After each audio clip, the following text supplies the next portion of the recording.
Alright, we're looking at setting up the press for plate lithography. So the press bed, typically on most presses, the bit that comes down that applies pressure using the scraper bar does not go low enough on your standard litho press to actually make contact with the thinness of the plates. Typically, you can assume that we are printing stones on the press which have a thickness to them. The plates, because they're really at the bed height, need something to bring the height of the bed up to meet the plate so that we can print. So I'm using the same bits that I would use to move a stone, so I want to line the bed up just underneath of the bed backer.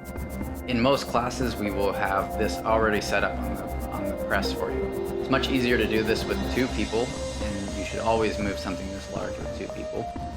But I'm moving the majority of this onto the press, the stone lift, and then sliding it over to the bed height. I want to make sure that I hang the edge over and bring the bed down just enough to slide the plate backer onto the press. We have plate backers for two of the presses, and then the others we are going to be using large stones as our plate backers. So I want to make sure that that's all the way on there and secured onto the surface. So now I need to determine what size scraper bar I will be using to apply pressure to my plate. So the scraper bar should be larger than your paper but smaller than the plate, and this would apply to stones as well. So as you can see here, the scraper bar is covering the faces, so it needs to go into the scraper bar housing. So as you see, smaller than the plate, larger than the image and paper. So there's a center line on the scraper bar, and then there's a knob where we're going to be putting that in, and we need to loosen that up. So first off, I need to make sure I have enough space to get the scraper bar in there. So I need to bring the head up of this housing up higher. So righty-tighty, lefty-loosey applies a lot here.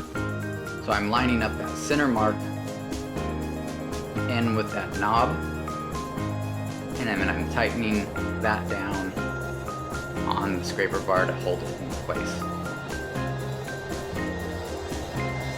So I want to ensure that the plate is lined up centered with the scraper bar so that it is riding on the plate the entire time.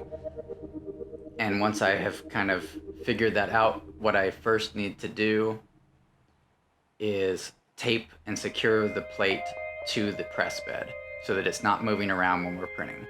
With stones, we have the weight of the stone to kind of guide us through, but with plates, we need something to secure it there. So you can see here, I'm checking once again to make sure it's centered on the bed, centered on that scraper bar, and it's centered all the way through. So I'm adjusting, making minor adjustments here to ensure that that is happening.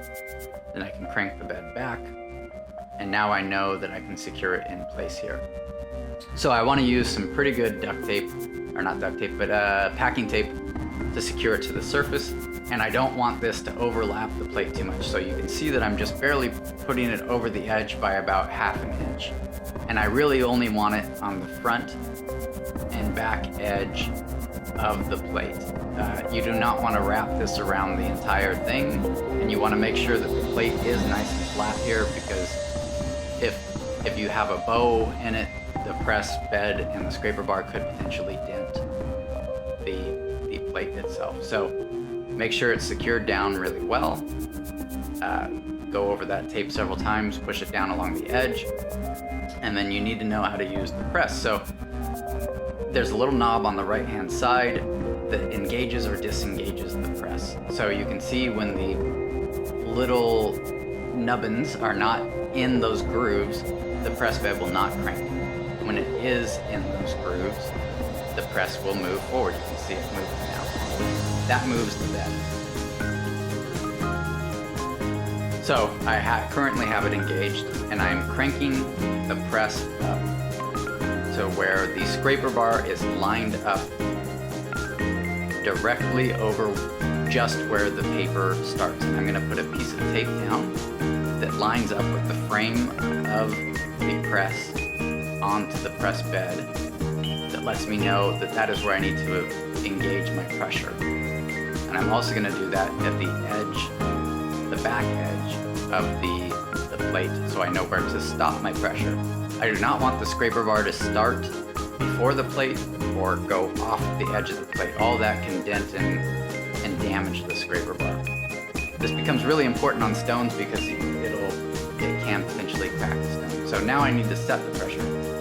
So I'm using 4 sheets of newsprint to back this. I'm using 4 because it kind of simulates the thickness of the good printing paper that we have that we're going to be using later. And then I need to put a tympan on top of this.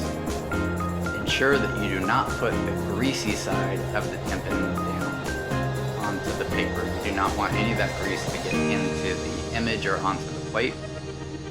Most of these should have been cleaned before you use them and then you're applying grease, but you always want to clean these also before to make sure there's no grease on the back side. So I bring it up to my first mark and I'm going to engage the pressure. This should already be set higher than it should be so that it's not engaged to start. Then I'm going to tighten this down to where it's snug.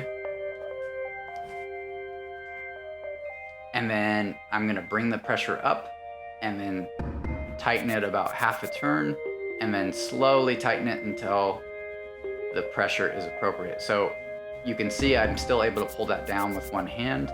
You shouldn't have to hang from the handle or anything to engage the pressure. And we can always tighten this up during the printing. So the next video is printing a litho plate.